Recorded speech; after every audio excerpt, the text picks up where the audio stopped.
All right, well, it is officially 8 o'clock, so I think we'll get started. So thank you, everyone. I see a great crowd here tonight, so thank you so much for joining us. We really appreciate your taking time. I know it's a different spring, but it's still a very busy time of year for everybody, so we really appreciate you taking time to join us tonight. I know that we have folks here tonight from literally all over the world. That's great to see. It's great to see a lot of names from a lot of different places, so thank you for joining us, whether it's actually 8 o'clock in the evening or 8 o'clock in the morning where you are. Thank you so much for joining us. We wanted to take some time tonight to talk with you about just our planning for the fall and how we're getting ready for school in September. So we know that we've had a lot of communication with you, and we had a lot of communication with you for a little while. And now, thankfully, this whole group, the vast majority of the group in the audience tonight, have already chosen to join us at Williston. So we thought that it would be great to take some time this evening to answer some of the questions you might have, and also just to talk to you a little bit about the planning that we are doing and share with you some of the things as you can imagine, it's progressing daily and weekly here. So we're going to try to touch on a number of different topics and really answer the great questions that many of you have submitted to us. Just so you're all aware of the format tonight, I think it's always great to understand how things are going to go. We are recording this evening because there are a good number of folks. I do greatly appreciate those who are waking up very early to join us. There are some folks for whom 8 o'clock Eastern Daylight Time is just too much in the middle of the night. So we did want to record it so those folks can watch it when they wake up in the morning. We are recording this. As far as this is a little bit of a different format than we've done in the past. Because we've fielded so many questions from you already. You were great about submitting questions. We have a chat function on this webinar. What we'd like to do though is we already have far too many questions for us to answer tonight, but we're going to try to get to as many of them as we can. If you have other questions, if you have new questions that come up, you can feel free to place them, to write them in the chat room. Those messages are going to just come to the panelists tonight. We will do our best to either incorporate answers to those questions, but we also hope that we've covered enough ground that by the end, we're hoping that we're going to get to most of your questions. So to kick it off tonight, I'm gonna pass the mic over to our head of school, Bob Hill, to share his thoughts, and then we're going to get into some questions. So, Bob, take it away. Thank you, Chris, and welcome everyone. I definitely want to echo Chris's welcome to everyone from all four corners of the globe. It's fantastic to be doing an event like this and seeing so many people. I also want to welcome my colleagues, Ann Pickrell, who is the assistant head of school. Many of you know her, and Jen Fulcher, who's the director of our middle school as well. And they, along with Chris Dietrich, are going to join in answering some of these fantastic questions that you posed. It's very timely that we're having this tonight. We just graduated the class of 2020 just on Saturday, and in this historic year where that had to happen also in a virtual format, it's hard not to think of these incredible kids that have just left the school and are going to go on to the colleges and universities around the country. I'm very, very proud of them. And I'll share just a few names. I mean, our students go really everywhere. Many point to the small colleges, and they're going to Williams and Pomona and Wesleyan and Middlebury and Colby and Bates and Hamilton. Research universities like Emory and Johns Hopkins University and Carnegie Mellon University. Ivy League schools like Yale and Princeton, Columbia, University of Pennsylvania, Cornell, many other schools in between. But what I want to point out when I say this is that our students are recognized around the country, really around the world, for the experience that they have at Williston. And I'm talking to all of you tonight. I consider you already members of the Williston family. We have a bond already, and we share that bond based on the fact that you went through an admissions process, a selective admissions process. We chose you, and then you chose us, and I'm delighted for that. And that welcomes you to a worldwide family of 11,000 alumni and all the things that Williston has been doing for 179 years. And I want to share some of what we have planned for you. I very much imagine that given all the uncertainty that really has surrounded the last 2 or 3 months, that you folks, just like all of us here, have been contingency planning. and saying, what if this happens, then what do I do? Or what if this this thing we don't even know about might occur? What if the governor of Massachusetts says something that Williston is unaware of? And so I want to answer some of those questions that I'm sure you have, because I can assure you that the Williston team, the senior administrative team at Williston, has been planning for really 7 days a week around the clock for all eventualities. We've now turned our full attention to the question of how do we open Williston safely in the fall, and we're committed to doing that. We're bringing our students back. We'll bring them back in the safest way possible to assure student safety and adult safety. We are carefully planning for that. And we're also talking and have the advantage of talking to experts around the country in how best to do that. Just today, in fact, I was on a phone call with the president of a college who led the governor's initiative in the state of Massachusetts. I can't say too much about that because she asked us to hold back until it becomes public tomorrow, but it represents 85 colleges across the state of Massachusetts, and some of the considerations that they're pondering right now. On that call, I was with the headmaster from Deerfield Academy and his board chair, the headmaster for Northfield Mount Hermon. I was the only other head of school on there, college president, the mayor of East Hampton. We had a state senator, and even this week I'll be having further phone call conversations with national experts in the field. So we have the advantage of collaborating with the very best in the business as Williston considers all the things that we need to do and are committed to doing for the safe opening of the school year. As I think about this, and as I think about what parents must be considering, there's a plan A, and I'm sure you're thinking of a plan B and a plan C.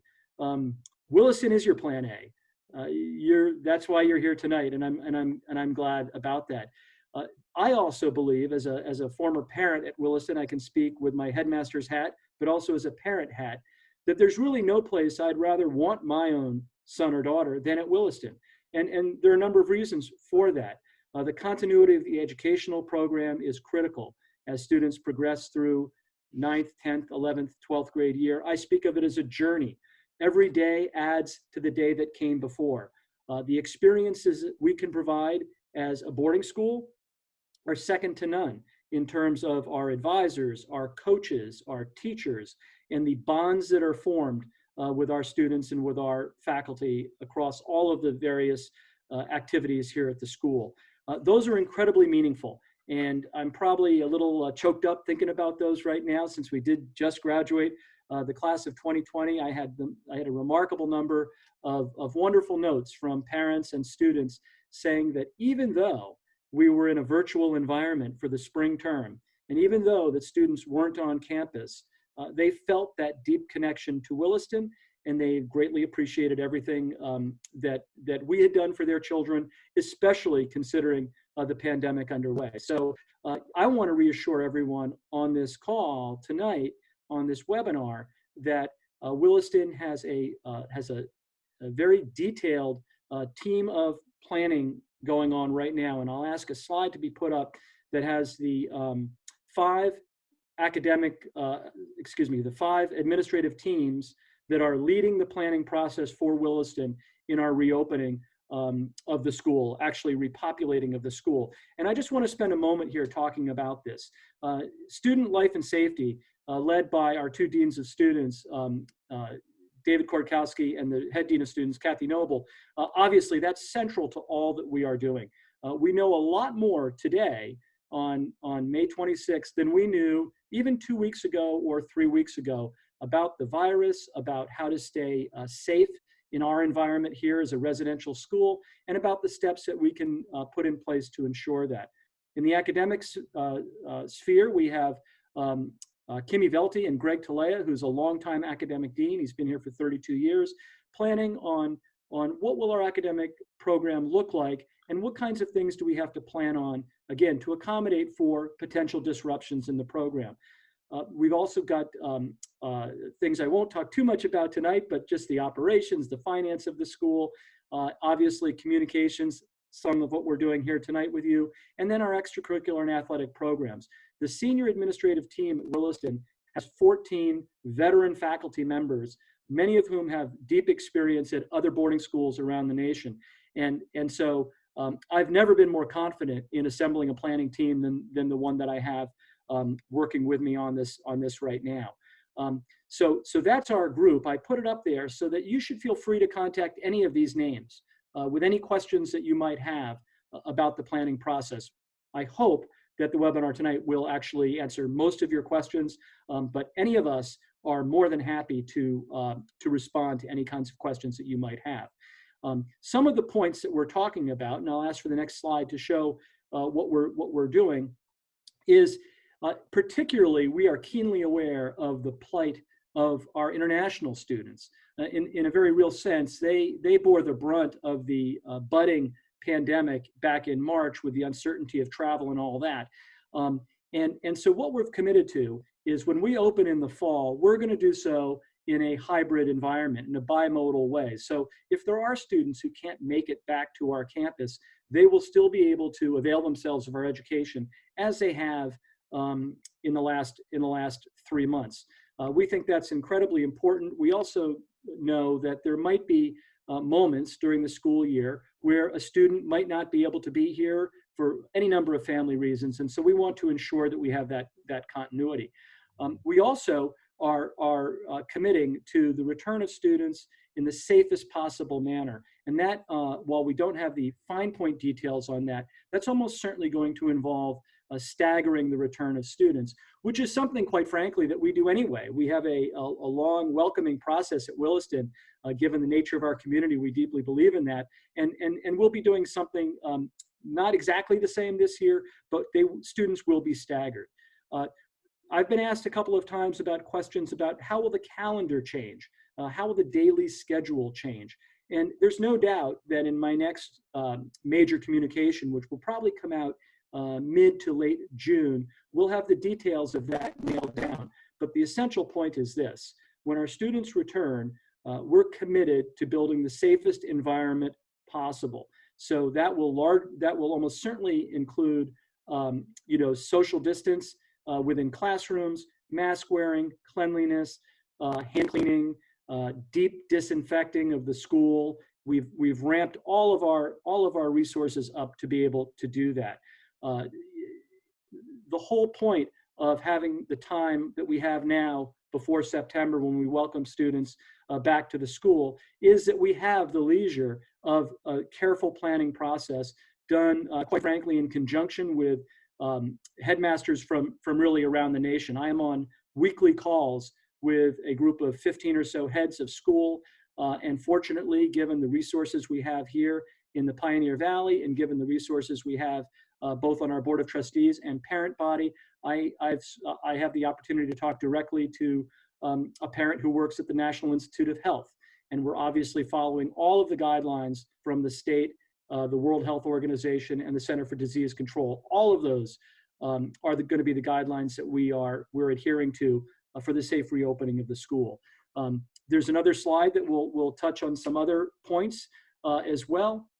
And in fact, today, the phone call that I referred to with the president from Worcester Polytech, so it's WPI. And I would urge anybody to go to their website because she's quite a scholar in her field. And she, as I said, has led the government's panel on how to repopulate our schools. She admitted that there are things that we still don't know. And so I don't want to get too far ahead with hypotheticals, given the fact that there's information that's still to be determined. Fortunately, where we are, we're in a very rural side of the state of Massachusetts. It's a very safe area. There's very low incidence of the pandemic on our side of the state. All of these things will come into play. International families, I know, are probably aware of the news cycle here in the United States.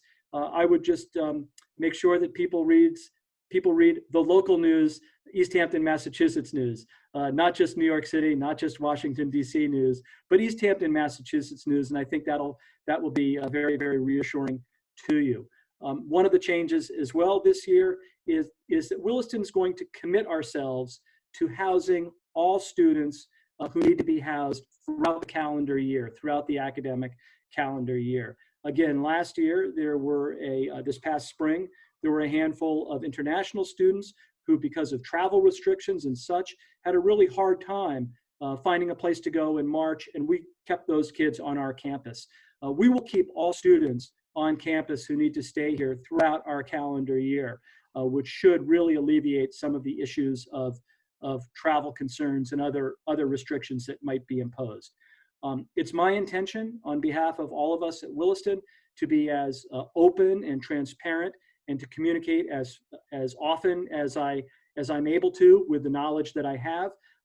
One of the main points of doing this tonight was precisely for that reason. We've started to develop and flesh out some of the elements of our plan, and you're actually the first group that we're sharing those with. So these are a broad outline of the questions that you asked.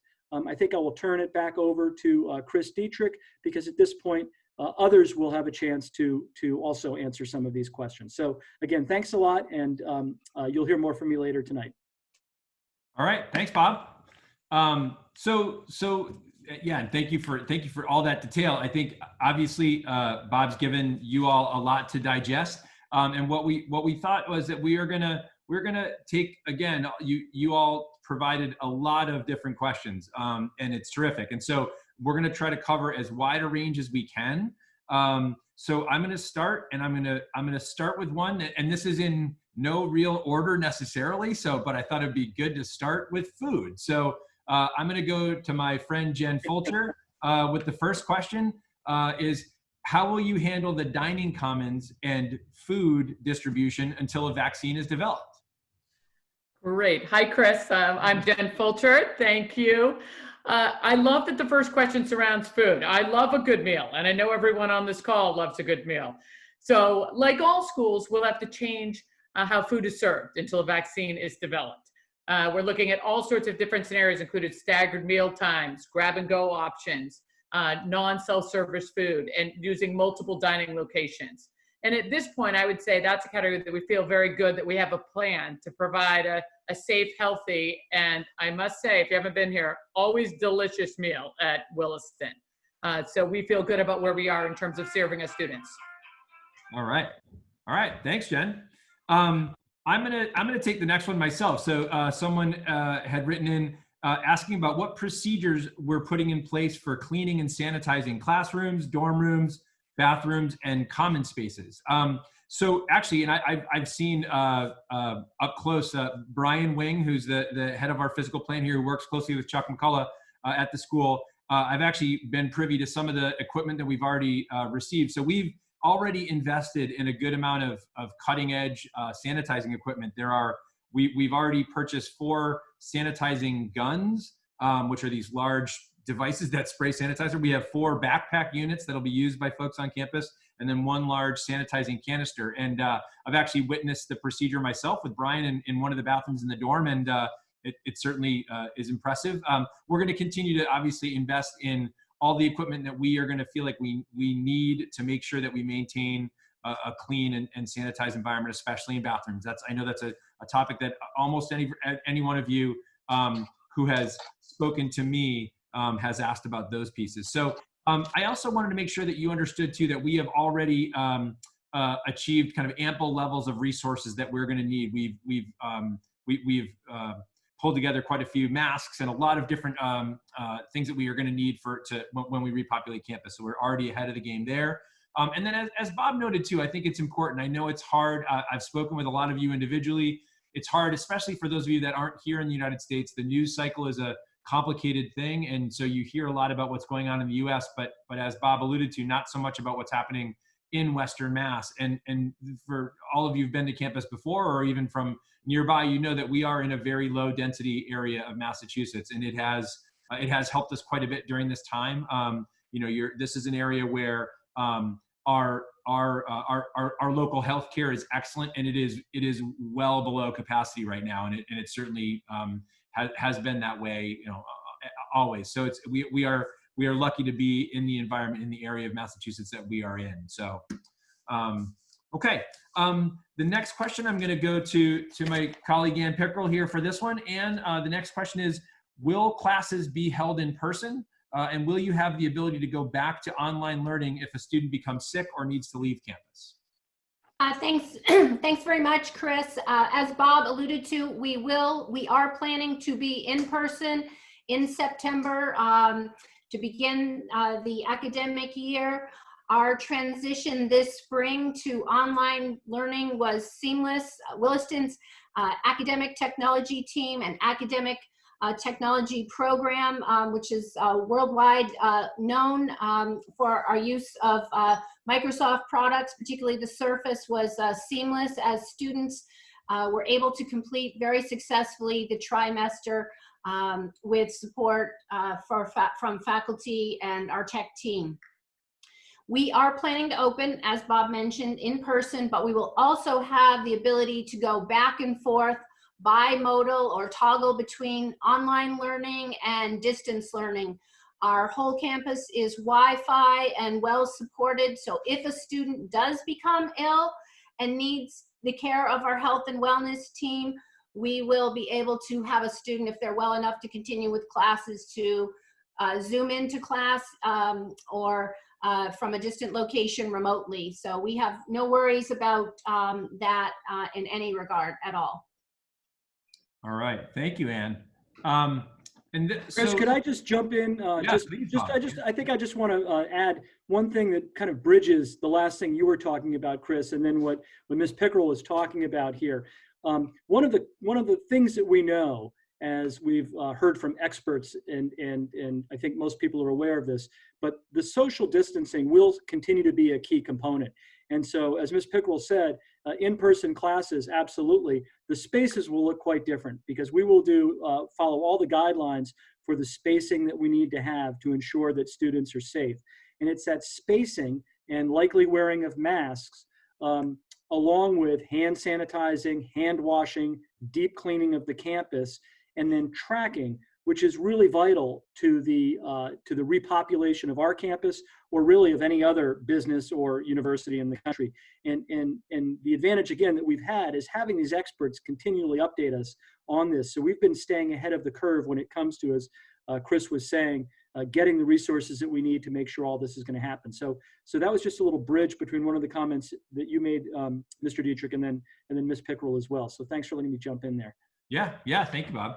And actually, you just connected with some folks are writing in a couple questions too. And one, a student had asked about wearing masks and what our plan was going to be for that. So that touched on that too. So thank you, Bob. I'm gonna actually come right back to you, Bob, with this one as well. So the next question is a couple different questions that we've grouped together that I think cover a similar ground. What are the discussions that we are having around doing frequent testing for students and staff? Will domestic international boarding students need to be quarantined in September when they get to campus or before they come to campus? And then will all students need to be tested for COVID-19 before being allowed to return to campus? So. All fantastic questions, and I think they really fall into a kind of a constellation of the best advice that we're hearing right now about how to remain safe right now in this environment. And I think there are a number of factors here. One you mentioned earlier, Chris, is our environment. We're in a very low mitigate, an environment that has very few cases of COVID-19, and so that there makes it a safe situation. What we've already been doing, all of us, because we've been ordered to by the governor, the stay-at-home rules that we've all followed, wearing masks now that we're one step out of stay-at-home in the public. You go into the grocery store, everybody has a mask on. These are all really smart measures, and we'll follow those same smart measures now that we know about and that we continue to evolve with. In terms of testing, if you've been reading and speaking with the experts as much as I feel I have, testing is still a little bit of an unknown. And when and if testing becomes widespread, and if we're told to make use of widespread testing, we will absolutely do that. The question of quarantining is also a very good question. And it's my expectation, as I think about this, that all of us, teachers, faculty, students, families, we'll be in the mode that we're in right now before coming to campus. Obviously, the thing we want to ensure is that when we repopulate campus, we're doing that with healthy people. And anybody who's feeling sick, we'll make sure that they see a doctor before they come out into the campus area. But ideally, what I would intend to do for myself is to kind of lay low, not shelter in place like we have been, but to be really cautious about my interactions so that when I come back full time to Williston's campus, I'll be very secure about my own personal health. And I think that would be what we're going to expect from lots of folks, from everyone. All right. Thank you, Bob. And I'm going to go back to my friend Jen on this one too. Next question, and a lot of folks have written in this question in a number of different forms, but what is happening and what is our planning around interscholastic athletics for the fall? Ooh, you're on mute, Jen. Thanks, Chris. Great question. This has been a central part of our planning. We know it's super important to families. It's important to us. We would love to have in-person competitive sports in the fall, but we, as with all schools, need more information to make a final plan. At this time, we're talking almost daily with athletic directors from all the peer schools, from different leagues, ADs from the NESCAC, from the Ivies and other colleges, as we all try to develop the best and safest plan for returning to competition. We do know, and we're already planning for a very robust on-campus skills training, speed and agility training, strength training, and showcases to be sure that our athletes have every college opportunity open to them. So like all schools, we're looking at numerous scenarios. We're looking at possibly flipping seasons, looking at opening up facilities earlier, keeping facilities open up during breaks so that we can stagger things. We won't decide about games in a vacuum, but I will tell you this: if our peer schools are playing, we will be playing, and I think we'll know a lot more as colleges and leagues start to make decisions in mid to late June about how to safely return to play. And we look forward to creating a comprehensive plan for our athletes to have the absolute best athletic experience here at Williston. All right. Thank you, Jen. Yeah, I know that's obviously on the minds of a lot of folks because we had that question in a number of different forms. So thank you. Jen's part of that committee with Mark Conroy that's working on that. And so thank you, Jen. I'm going to take the next one because this is actually something that my subcommittee is working on quite a bit. So a couple folks asked this in different forms, but how will we handle dorm rooms and boarding? Can my child have a single room for added safety? What about bathrooms in the dorms? So I can tell you it's very interesting. We've already done a good amount of work with our returning families with regard to just gathering some information about their thoughts about next year. And it is quite interesting to see Dave Korakowski, who's our Assistant Dean of Students who works quite a bit on this. There are certainly some folks that have requested singles, but there actually are a lot of families, students and families that have requested doubles with their specific roommates because they're folks that families that they know well and they're already kind of connected with. We have an advantageous situation this particular year with regard to what's happening. We are looking right now at kind of creating the minimum density in as many of the dorms as we can. And so we are in an advantageous position in that the plan originally for the fall of 2020 was to have 7 dorms open. We were going to have 4 boys dorms and 3 girls dorms. Part of that is we just opened up John Hazen White dorm in fall 2018, and we are still very much on schedule to have Emily McFadden Vincent House opening in September 2020 for girls. That was going to put us in a position where some older dorms that are perfectly fine, but that have been around for a little while, we're going to be converted into other spaces, into other things. Because that construction is still pretty new, those dorms are still here. So we now know that rather than opening in September with 7 dorms, we're going to open with 10 dorms, and that is going to allow us a lot more dorming capacity. So we are considering all those different pieces, looking at all the spaces that we can possibly take advantage of to as I said, to minimize the density in each dorm. There will certainly be some students that are going to be in doubles, but we believe from what we've gathered already that 1, that is going to be a safe process anyway, and 2, that is going to be something that's already been requested by a good number of families as well. So we're certainly going to elicit more information from you individually as we go through the summer, and we want to communicate with you about that. We know that for this group in particular, new folks who aren't yet full members of the Williston community, this may be a year where you have a different request than you might in a normal year too. And we want to work with you closely, and we want to do everything we can, again, to make sure we're maximizing the safety of all of our students, but also hoping to meet your needs or your desires as far as the rooming as much as we possibly can for your children. So, or for the children, for the students that are on this call as well. So, and Chris, I'll just jump in here too, because one of the first plans that was released in the United States came from the state of Connecticut, and the former president of Yale University was asked by Governor Lamont of Connecticut to lead up a Blue Ribbon Committee on the repopulation of campuses and schools in the state of Connecticut, which, like Massachusetts, is replete with wonderful colleges, universities, and boarding schools. And very interestingly, in the Yale plan, there's no mandate against doubles or triples or even suites. And instead, what the Yale plans, I call it the Yale plan, the Connecticut plan suggests is that groups of students get treated the same way we're a family unit at home. And it's really about that. It's about the ability to track groups of people so that any spread is reduced. They call it the R value, and you want the R value below 1. And so while I'm sure there are folks who would prefer to have a single, and Chris eloquently addressed that, it was very interesting to me that this first of its kind report from Connecticut, which many others are following now, many other states are following, really gave us the green light to have doubles or triples. We don't have triples, but schools that have suites of rooms, and those are going to be okay as well. All right, thank you, Bob. Yeah.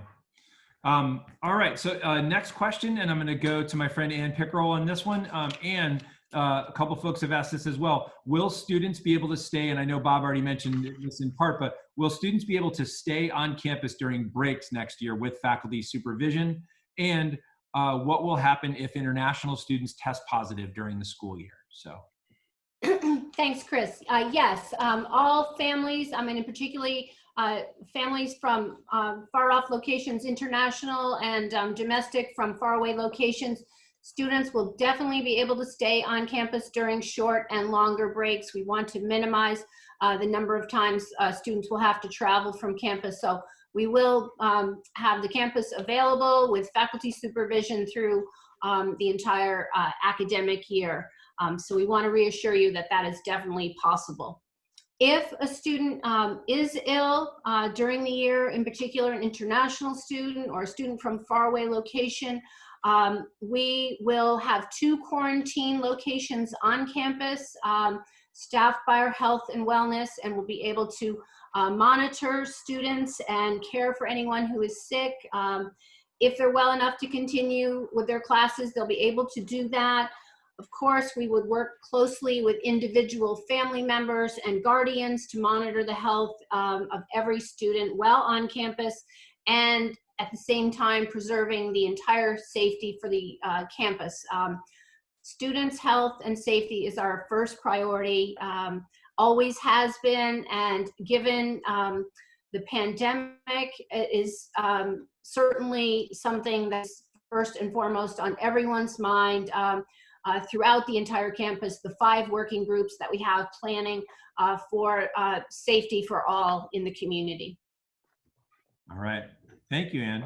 And I know staying with you, Ann, I think as well, I know that some folks have asked, and I know you've worked with a lot of families on this already, but some folks have asked about visas and about what might happen if they have some complications with visas. And so yes, obviously for all international families, that's a top priority. Many of you have already forwarded to us the documents we needed to issue your I-20. I-20s have been issued to everyone earlier this spring. I know in some countries, the embassies have been slow to reopen to schedule those visa appointments. We urge you, as soon as you have your I-20, to schedule your visa appointment. Work with us individually, personally, if you are having any difficulty scheduling your visa appointment so that we can work with you. We will send out regular communications monthly from the school and be updating the website frequently in the summer. So particularly international parents, please keep an eye on your email, the updates from the school. Bob's next update in the coming weeks, there'll be many pieces of information that will be important, but if there is anything that we can do to help you individually, personally, please contact us about those visas. But again, we have issued them as quickly as we can, and I think we only have a handful of visas or I-20s left to go before everyone will have those in hand. So if you owe us documentation so we can issue you an I-20, please get that to us right away. Otherwise, look forward to hearing from you if you are encountering any difficulties. All right, thank you, Ann. And I'm gonna go to Bob for next one, but actually I'm gonna a few folks have written in some questions too, and I'm gonna try to just touch on a couple of those because I think a couple of them kind of blend together. So a couple folks have asked about, and I'm not sure when they asked because I know we've covered some of this already, but the idea that what if things start in an online fashion in the year and they're going that way for the whole year. But then another person asked a really good question.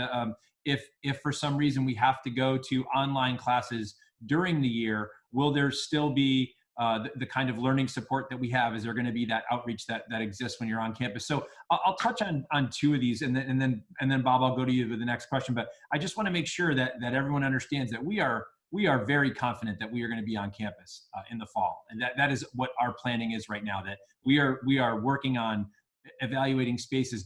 Jen's going to touch on this, I think, at some point later on, but we are looking at every possible way to make sure that we are able to have classes safely on this campus. So that is at the front of our thinking, and I think I know I speak for this group when I say that our confidence each week grows stronger in the fact that we are going to be on campus in the fall.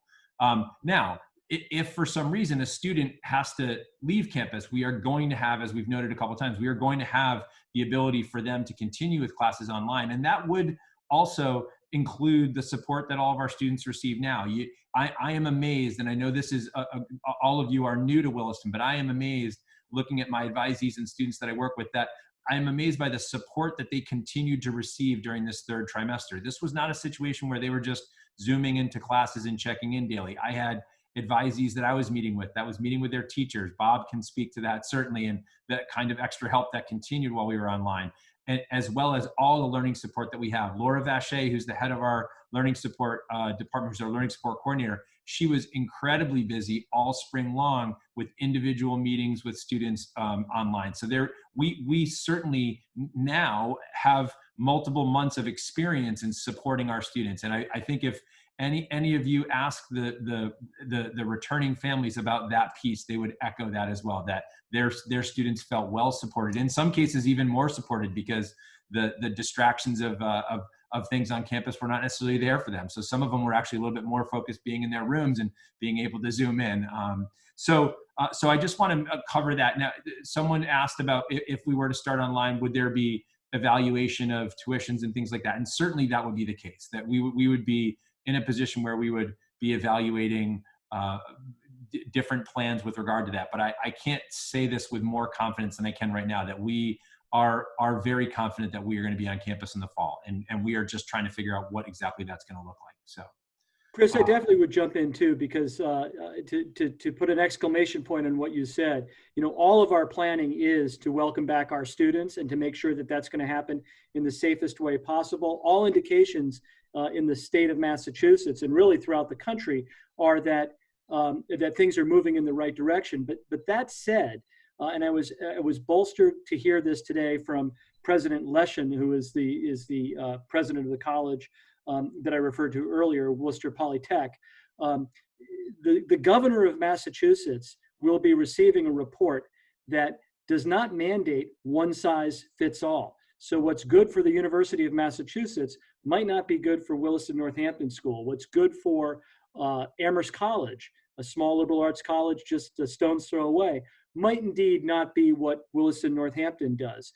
And so since I am dealing on this webinar with quite a few people who don't have the same access to the local news, it's very important that folks understand that if there's a headline on CNN that says that, you know, the Cal State system is not going to be in person next year, that really has absolutely nothing to do with what we're doing here at Williston.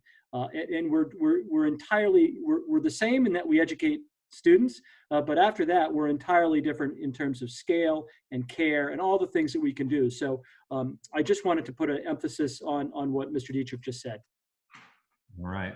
Thank you, Bob. I'm going to keep it with you, Bob. So you okay. Keep the microphone here. The next question is just more general in nature. And someone asked, will we be changing the academic calendar in any way for the fall? So these are all fantastic questions, and they actually are getting right at the things that we're talking about all the time with these senior administrative teams. So in all likelihood, there will be changes to the calendar in the fall. As Ms. Pickerel alluded to earlier, we will take whatever steps we have to take to ensure the safety of our students. And in those cases where there's a mass exodus for a vacation only to return in a couple of weeks and then leave again, we're looking very directly at that one element of the fall. And I would anticipate some kind of a change there. There probably will also be changes to the way we go about our daily life here.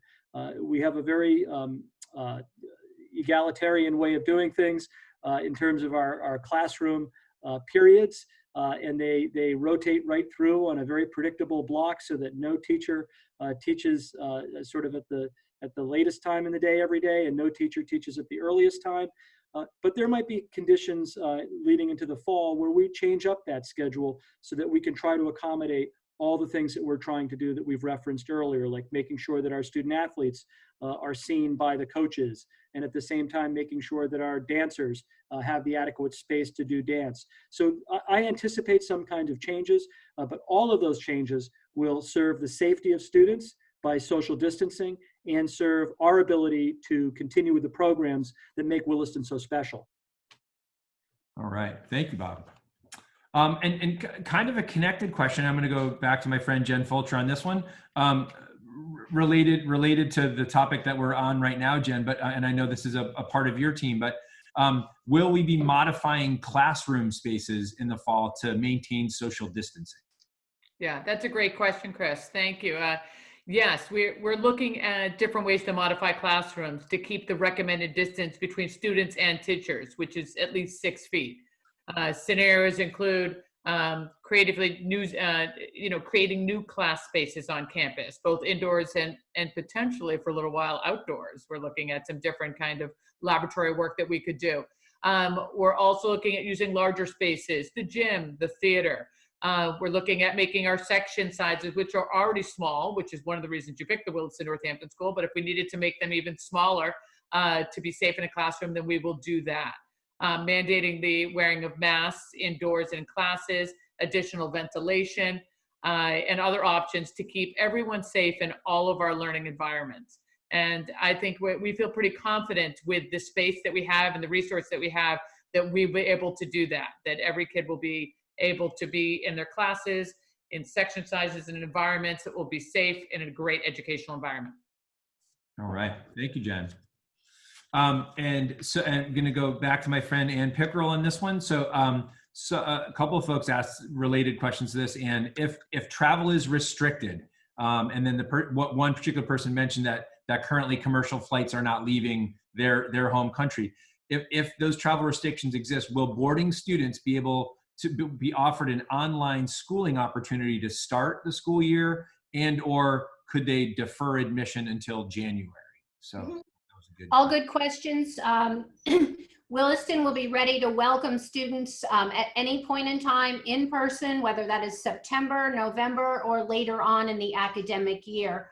And obviously, we've mentioned several times on this evening the fact that classes will all be online and available if the student is not to join. But again, our hope is that travel will safely resume for students and they can join when classes begin. But we definitely will be ready to welcome you when you are able to travel safely and arrive on campus.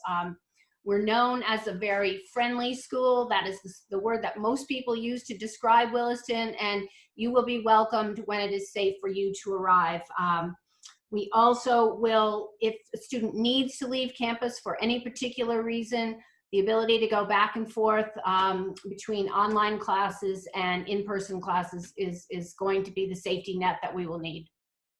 All right. Thank you, Ann. All right. And I'm going to go back to Jen for one more. Jen, someone asked, are there going to be any online classes offered this summer?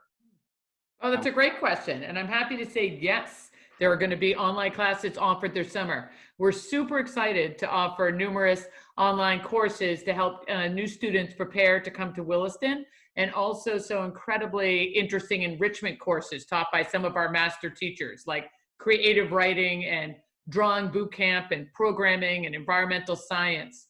They'll run as 4-week classes and sessions. And in the next week or so, you're going to get all the details and how to enroll. Classes will run from July 14th to August 7th. And we're very excited about this opportunity for our students. There's going to be a lot going on this summer. You're also going to hear from your advisors and your dorm parents to help you prepare and get to know your classmates in our community to make your transition to Williston in the fall a seamless one. The summer will be an exciting one for you as you're introduced to teachers and your advisors and your coaches and your dance instructors and everyone from our community. And it's just because we're so excited to welcome you to the Williston family. So you'll feel like before you arrive here on campus, you're going to feel like you know all of us. Thank you, Jen. Jen, I would add on to that. I think, and also what Ms. Pickrell said about the sort of the signature of the school being a caring, a warm, and a friendly place. I think that's why we're actually the optimal place to be with all the uncertainty that's swirling around in the world. I guarantee your children will be well taken care of and will be incredibly safe here at Williston. No question in my mind about that. And Chris mentioned earlier, my wife and I have been here for 10 years, and she's a mathematics teacher.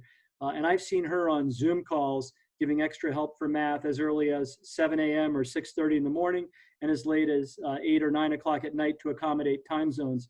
And when we moved, as Ms. Fulcher, Ms. Pickrell said, seamlessly to our online learning, the reason for that was this faculty, and they are uniquely committed to taking care of students and to making sure that they achieve their goals in the classroom and outside of the classroom. I was witness to that for the last 3 months with my wife. I feel comfortable bragging about what she did, but it's absolutely the signature of the school. And I think that's what ought to be reassuring, I hope, to those on the webinar tonight. All right. That is the end of our questions, but there are a couple that have come in as well. And I think I'll certainly try to answer one of those so they could fold well into what I was going to say next anyway. But Bob, I know we can see one of them. Did you want to try to? Oh yeah, let me address one. There was a very good question that talked about, in order to ensure, I suppose it's kind of really good tracking, keeping students in sort of cohorts throughout the day. I think the reason that's not feasible at Williston is because of the breadth of activities and courses that we have, and not all students are taking the same schedule, nor do they want to, nor do we want them to. So the reason for doing that would be if you could keep the same, green-shirted kids taking chemistry who then went on to the same English class and so forth during the day. That would make a lot of sense in terms of being able to track them.